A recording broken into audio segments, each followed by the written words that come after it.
Hello everybody, it's me, V, White Zulu, and welcome to another piece out of my autobiography, White Zulu.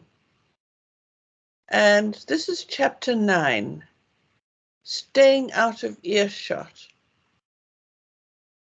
Looking back, I feel as though we spent our entire young lives tiptoeing about and trying to keep out of Dad's way. After his rest, he had the exertion of an afternoon of driving around the valley in his Land Rover with the dogs in the back, muzzles thrust into the breeze and wet pink tongues hanging out with delight. If there wasn't a daughter around to hop out and open the gates for him, he sent Mackay to call for a farm labourer to jump up and join the dogs at the back of the vehicle to do the job. If the dogs didn't know the man, there was a flurry of growling and snarling as the Zulu, unfamiliar to them, approached the tailgate. "How Ngosi, Izinja," he'd call, and stood back at a safe distance while Dad cursed and leant over to open the cab's passenger door. The dogs would leap down using the tailgate as a springboard and run around to jump in the front, snapping at each other good-naturedly as they fought for prime position on the cracked leather passenger seat, while the others had to make do with crouching uncomfortably in the hot footwell. The Zulu then hopped over the tailgate and stood up at the back, holding onto the roof of the cab to steady himself as the vehicle rocked over ruts and potholes. It never occurred to Dad to leave the dogs in the back and let the Zulu ride up in front of in the cab with him.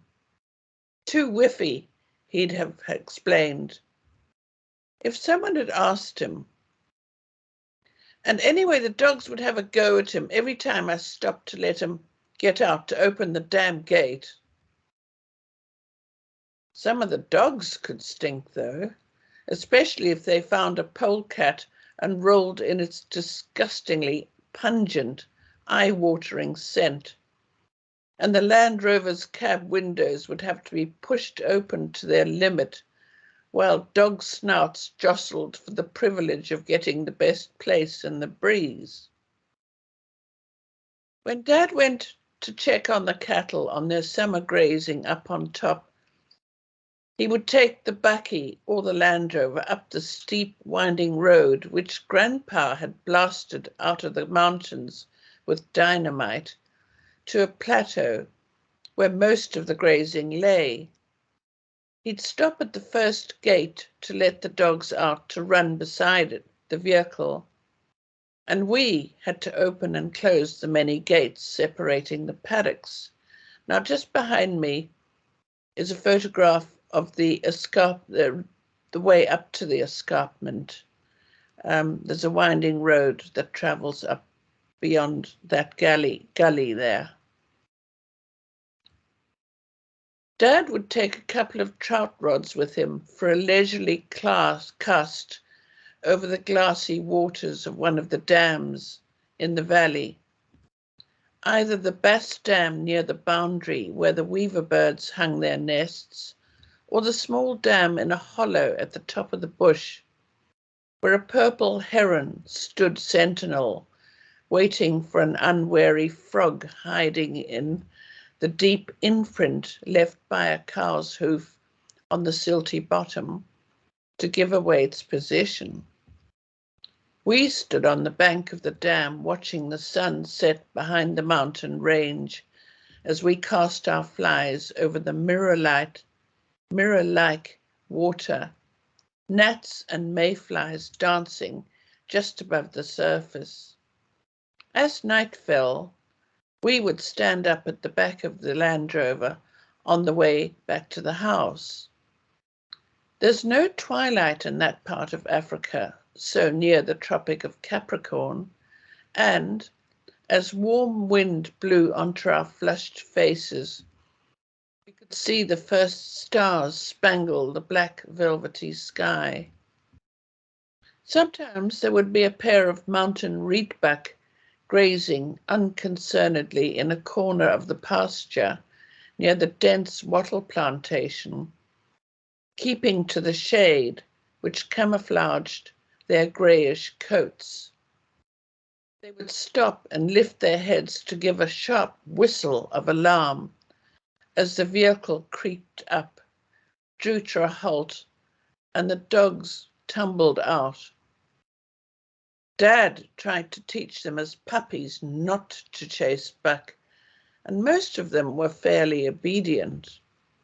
There was always one, though, the smallest, my dog Pitts, part Pekingese, part Pomeranian, who took off like a grey, hairy streak, deaf to shouts and sticks being flung after his retreating backside as he raced after the big, graceful antelope. Male reetbuck turned his ridged horns, which rose majestically from the top of his head almost straight back, with black tips hooked sharply forward, to look disdainfully at the small dog. And then he followed his mate with an exaggerated rocking horse action, and his tail curled up to show the fluffy white underside, to vanish between the impenetrable wattle saplings. Pitts always came wagging his way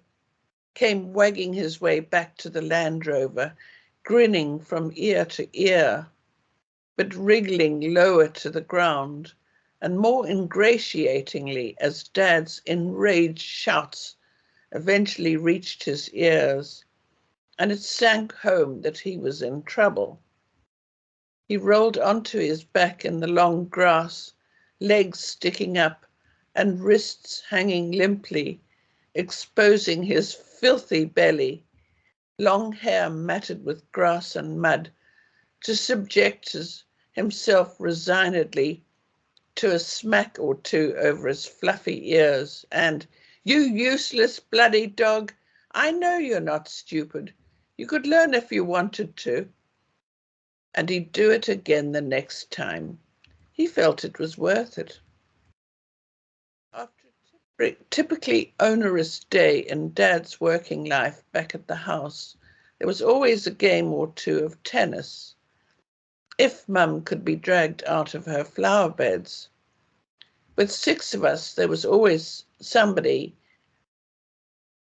to make up enough for a set, although Dad played the sneakiest game, cutting the ball so that it reared off the soft, dampish grass and up at us like a cobra as we swiped at it with our rackets, groaning, "Dad!"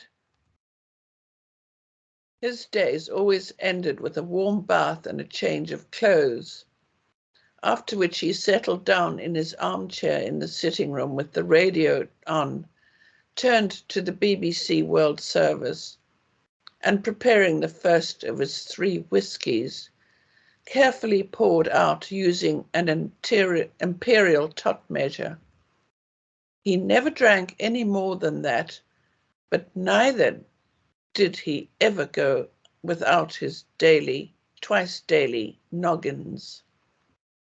At 9 o'clock he ate sparingly of a light supper and went to bed at 10.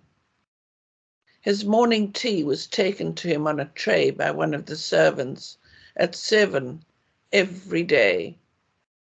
For 70 years, this routine never wavered. If we had guests staying, they had to fit in with Dad's rigid routine. If he went on holiday, he refused to stay with other people, always choosing a hotel just in case he would have to adapt. And Dad certainly looked the part of upper-class country gentlefolk. Every day, Dad, with his slightly florid complexion, wore cavalry twill trousers with tweed jackets patched at the elbows with leather, and a deer stalker. If he was going to Pietermaritzburg, he wore a Savile Row suit and a Jesus College Cambridge old boy's tie. His impeccable outfit looking rather incongruous amongst the khaki shorts and shirts favoured by other farmers. Mum dressed in tasteful linen shirt-wasters, carefully hand-stitched by her dressmaker, a little Afrikaner woman in Pietermaritzburg, our nearest city, an hour and a half's drive away.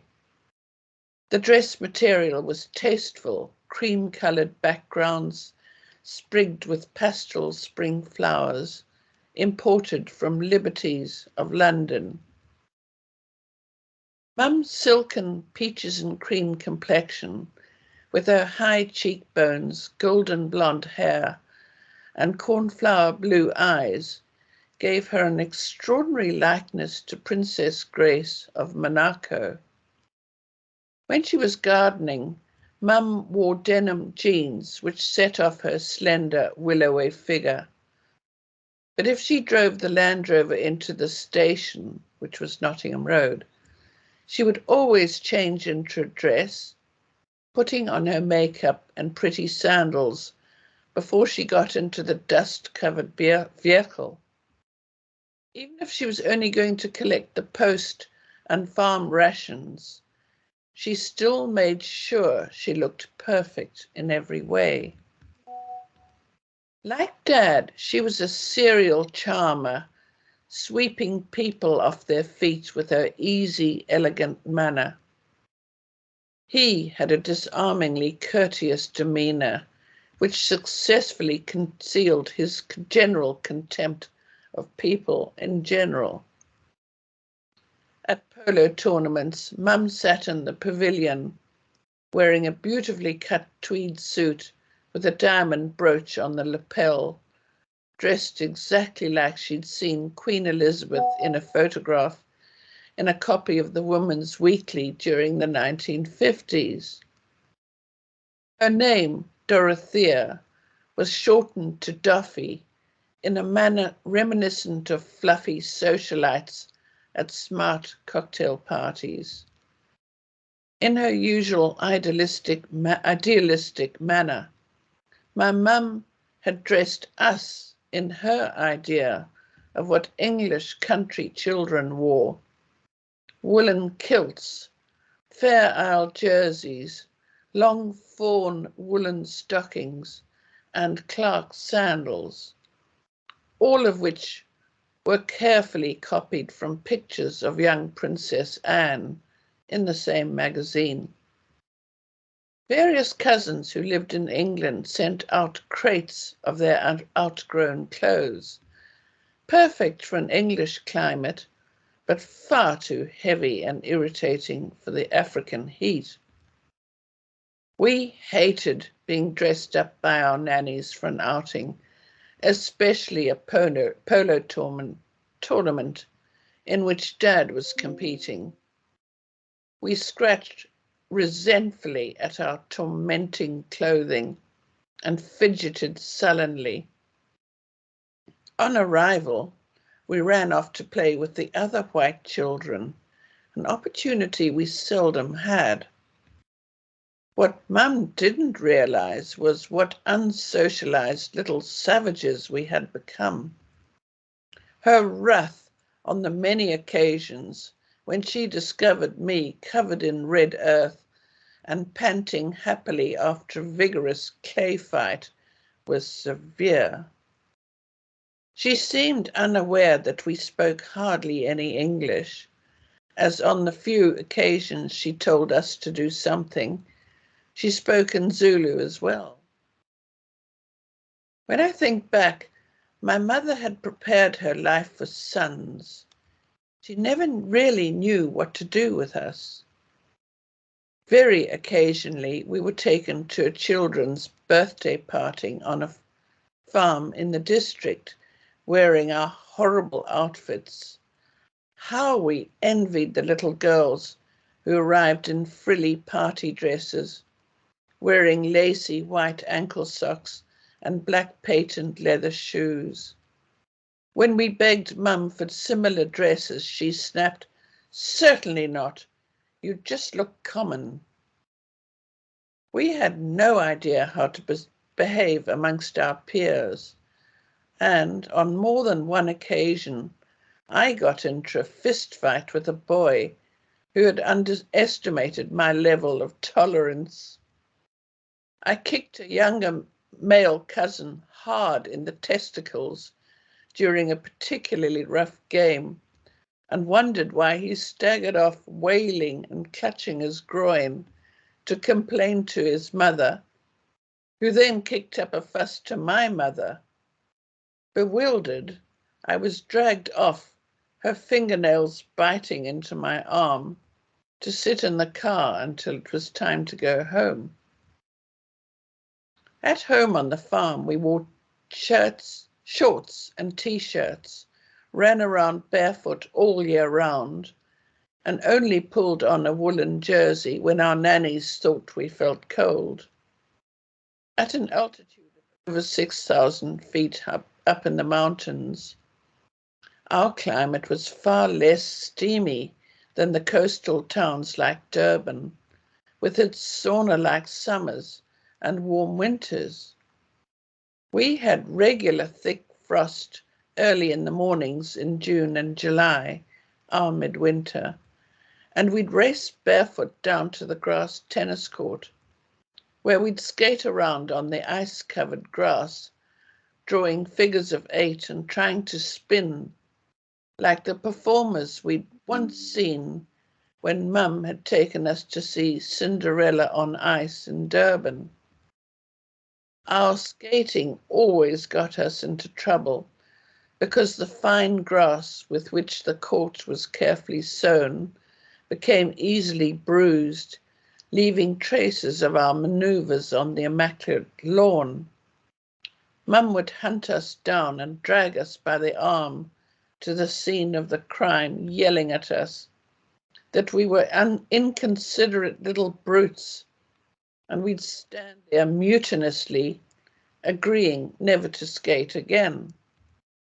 These promises lasted only until the next frosts, though, and then we'd be twirling around again, humming what we thought was appropriate music for skating.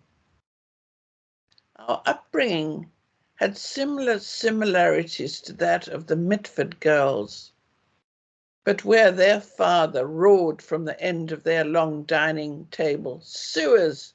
They're all sewers!" of the young men the girls brought home for approval, Dad disguised his distaste for our young friends behind a facade of impeccable but patronizing good manners. Then he would fix them with his cold green eyes in a cobra-like stare and lift his newspaper to terminate the greeting, only to vociferously reveal his dislike for them and their shortcomings after they'd left. We would rather have had the Mitford fathers ranting than the insidiously poisonous remarks from Dad. Unlike the mother in Nancy Mitford's autobiography, Mum showed no interest in doing good works around the village or surrounding district, but preferred to isolate herself and us to immerse herself in her passion for her garden. Pouring all her energy and devotion into making the place look good, she spent every waking hour or moment creating a magnificent and enormous expanse of sweeping lawns and herbaceous borders, all blazing with colour. By the mid-1960s, her garden filled 5 or 6 acres and consumed every second of her day. every ounce of her energy and all her attention.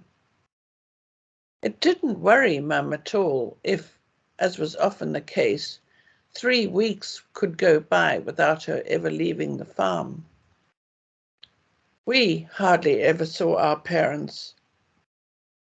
We ate all our meals in the nursery, a playroom tacked onto the house beyond the kitchen and supervised by our nannies.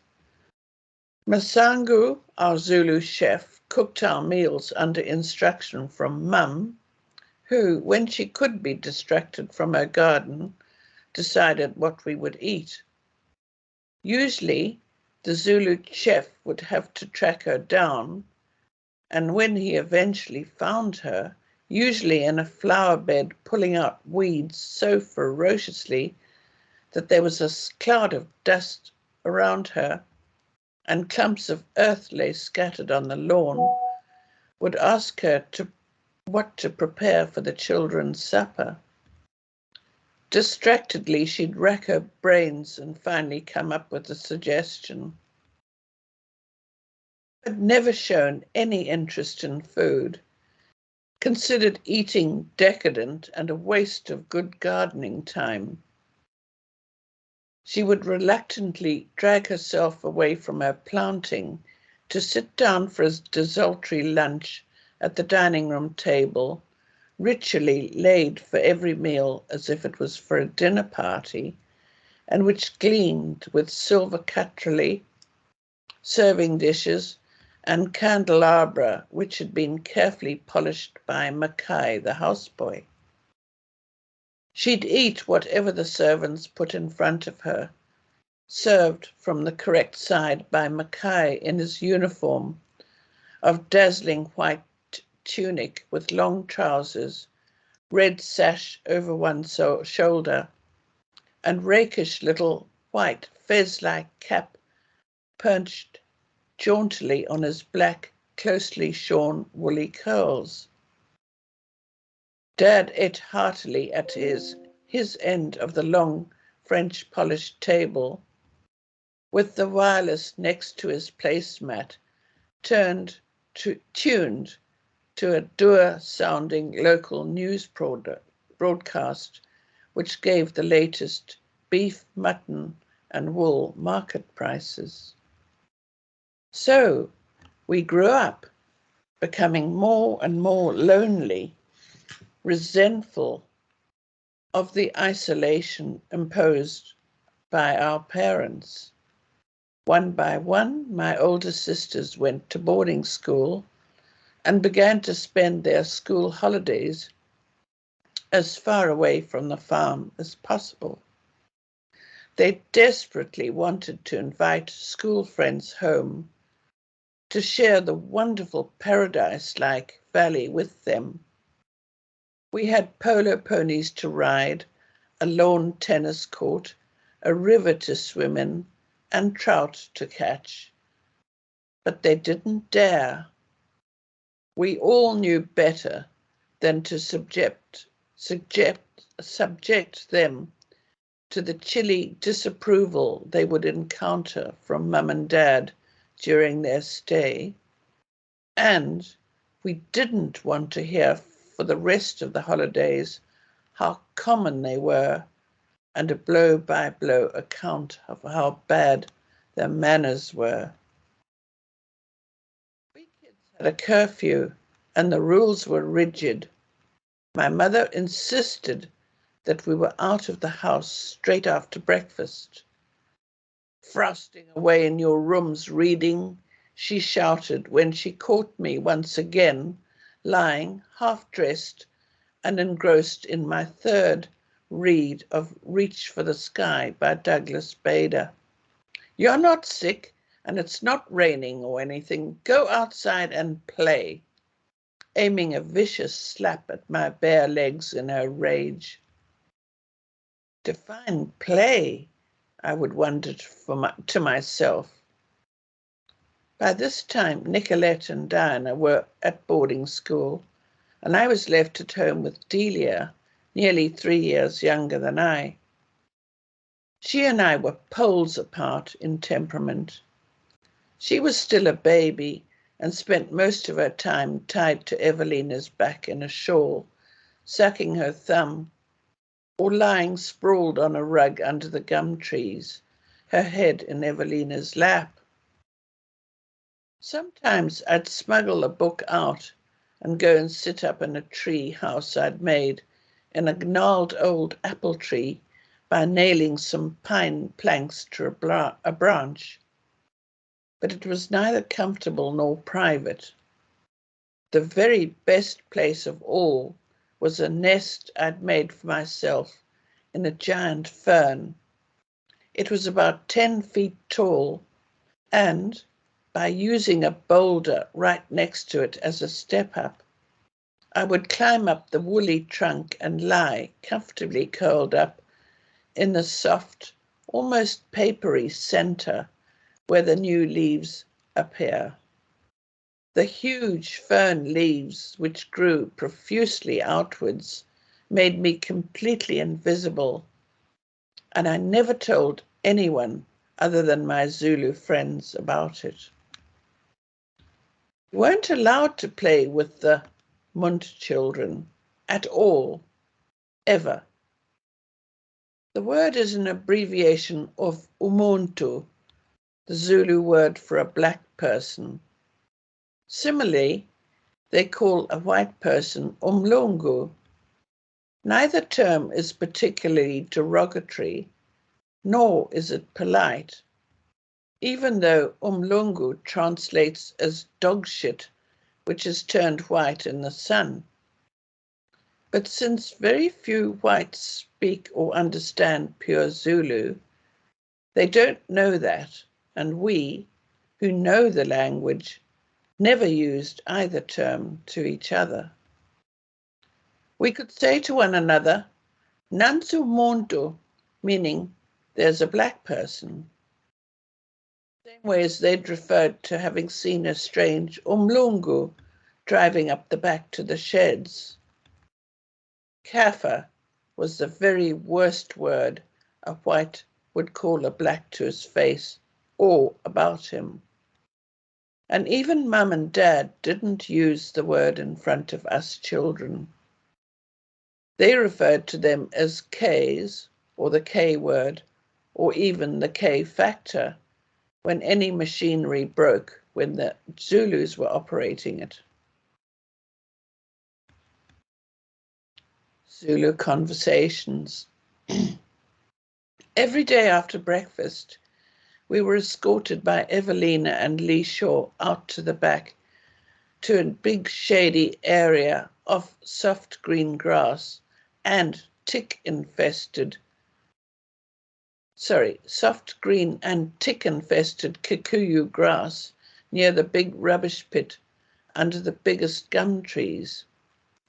There they settled down, Evelina making herself comfortable as she wriggled her large rump into the dappled shaded grass, and they resumed an ongoing and rowdy gossip with the two washing and ironing women. The 4 Zulu women shrieked with laughter and slapped their substantial thighs at delicious titbits of scandal. The washerwoman had a huge oval zinc bathtub with handles at each end and scrubbed our clothes and linen with soft mottled blue soap, which came in long bars and always looked to me as if they could be good to eat. They would have done the washing at the river, pounding the soapy clothes with stones on the rocks, like they did with their own on Sundays, well out of sight of my mother's disapproving eyes.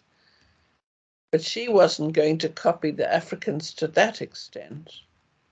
So they used a washboard instead. On ration days, Mum would unlock her store cupboard, pull out a 2-foot-long bar of that delicious-looking soap and hack off 4 inches or so with a sharp knife. She doled out the house servants' food and cleaning rations, such as vim, brasso, and cobra floor polish once a week with the same grace as she did everything involving the servants and us children. "Don't waste it," she said briskly to the staff as they stood in front of her in the big pantry. The four women in the front with their eyes respectfully lowered, and Masango and Makai at the back, the men's uniform hats off their head being twisted nervously in their hands as they bent their greying heads to look politely at the ground. Underneath the gum trees, while the women gossiped, I became instantly bored. "I'm going to look for Donny balls," I told Evelina, looking earnestly into her face. They were Grandpa's name for pine cones, and we used them as toys like skittles and painted the biggest ones silver to hang on our tree as Christmas decorations. "Don't go far," she'd say automatically, distracted by the ongoing, scurrilous conversation taking place next to her, and I bolted off up into the pine plantation and then made a quick detour around the back of the hill to the huts in the kraal. There I gathered my small gang of Zulu friends, and we set off to play in the river, and then to hunt in the paddock below the house, which had been planted with ryegrass for cattle winter feed. We hunted mbiba, striped field mice. With practiced ease, Dumi bashed them on their tiny heads with a scaled down iwisa, which means knobkerry, made for himself. We all had an iwisa. It's the Zulu word for make 'em fall down, which they do, and acted as beaters to chase the mice, with lots of yelling, "Vimba, Vimba!" off. We pounded the ground vigorously with the heads of our iwisa. The thumping noises herded the delicately patterned little rodents through the long grass in a gradually funneling V until they made a dash past Dumi, who stood stock still like a heron, his kiri poised for the lightning strike. He threaded little corpses on a long plaited grass string, and we could collect up to 20 on a good morning. They were enchanting little creatures with greyish buff fur and had 4 distinct black, white, black and buff stripes running down their backs. Their bellies were pure white, and the backs of their tiny round ears were black, as were their long furry tails. "They're delicious," he told me. "We skin them and roast them whole in the ashes." I never tried roasted mbiba, as I was far too squeamish about the idea of eating them. Privately, I loved mice and would much rather have kept the mbiba as pets. They were so pretty. Once, when he was out with the gang burning fire breaks, Ngiti, our Nduna, and chief of the tribe our farm Zulus came from, had found a nest of baby mbiba in the hollow of a forked tree and had given them to me to raise. But they were too young, still hairless, pink and blind, and I was only about 5 and had no way of feeding them or keeping them warm, so they all died. I was heartbroken and kept pestering Ngiti to find me a nest of older mice, which I could keep and play with. That's all for this time, folks. I want to thank John Muslane, my sound engineer, who without him I couldn't make these videos. and I'm very grateful to him for that. I'd like you to visit my website, which has got a lot of photographs on there. It's at www.whitezulubook.com. And I want to thank you all for listening, and I hope you're enjoying my life story as a white Zulu. Goodbye.